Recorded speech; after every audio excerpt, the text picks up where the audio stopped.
En ce jour où le monde entier célèbre la Journée internationale de la jeune fille, la République démocratique du Congo, notre pays, en appelle à une réflexion profonde de chaque Congolaise et Congolais sur la situation de notre jeunesse en général et en particulier celle de la jeune fille. Comme d'aucuns ne cessent de le dire, la jeunesse c'est l'espoir de demain. Mais les jeunes Congolais disent qu'ils sont l'espoir d'aujourd'hui. Si nous voulons d'une RDC meilleure, préparons notre jeunesse. Cependant, la réalité sur terrain que la jeunesse congolaise, en particulier la jeune fille, fait face à plusieurs mots qui minent son épanouissement. En tant que personne humaine, et entrave le développement de ses potentialités. Pour répondre réellement à ses responsabilités dans la société. Non à la violence, aux jeunes filles. Non, non, non, non, non, non, non. Il y a une sorte de démission des adultes, particulièrement des éducateurs, à assurer non seulement la protection de la jeune fille, mais aussi à lui garantir une éducation de qualité. Le cas de la fille mineure de 13 ans, victime de viol collectif par ses pères mineurs, doit interpeller les acteurs à tous les niveaux, notamment les parents en famille, les responsables d'école, les assistants sociaux, les magistrats, les avocats et les autres, sur ce qui doit être fait pour que pareille chose n'arrive plus. Oh non, non, non, non, non, non, non, non, non, non, non, à la violence. Dans plusieurs provinces de notre pays, le mariage précoce des filles est perçu comme une norme sociale, sans se soucier de son impact sur la vie de ses enfants. Plusieurs cas d'inceste sur les filles sont couverts par les membres des familles. Les filles sont privées d'éducation. La jeune fille mère dès l'âge de 10 ans qu'on rencontre souvent dans les villages.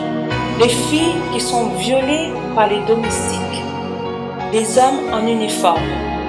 Les voisins. Les amis de famille. Les filles qui sont nommées avec des stigmates, comme les Oudjana. Il est temps de dénoncer. Non à la violence, non à la violence, à nos futurs aux jeunes filles congolaises. Parlons des pires travaux sur les enfants. La fille en paie un lourd tribut, sous prétexte de la préparation à son rôle de future mère. Sur le plan sécuritaire, au-delà des enlèvements et de l'esclavage sexuel par les groupes armés, les filles sont exposées au kidnapping de transport public dans presque toutes les grandes villes de notre pays. Face à cette situation macabre de la fille en RDC, le président Félix Antoine Tshisekedi Tshilombo a une vision pour le changement positif de la situation de cette jeunesse congolaise. Oh, il s'agit notamment de lutter contre l'impunité de tous les acteurs impliqués dans la violence faite à la violence, spécialement le jeune fille du Congo. Garantir une bonne éducation en mettant un accent particulier sur l'instruction de tous les enfants.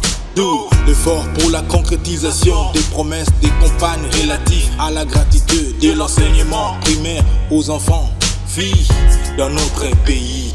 Création de l'emploi pour les jeunes, notamment à travers la promotion de l'entrepreneuriat des jeunes, avec un accent particulier sur les filles entrepreneurs. La réalisation de cette vision requiert l'implication de tous les acteurs, les parents, les éducateurs sociaux, les responsables d'écoles et universités, les leaders religieux et coutumiers, les responsables publics et autres. Et tous, nous avons l'obligation de contribuer, chacun à ce qui les concerne, à l'amélioration de la situation de la vie dans notre pays. En nous appropriant cette vision du chef de l'État pour la traduire en actes concrets dans notre milieu de vie. La commémoration de la Journée internationale de la jeune fille, loin d'être une occasion de festivité aujourd'hui dans notre pays, doit plutôt servir d'un moment de réflexion et d'engagement à œuvrer pour l'amélioration de la condition des filles, conformément à la vision de notre nouveau leadership politique. J'ai cité son Excellence Monsieur Félix Antoine Tshisekedi Tshilombo, président de la République. Je vous remercie.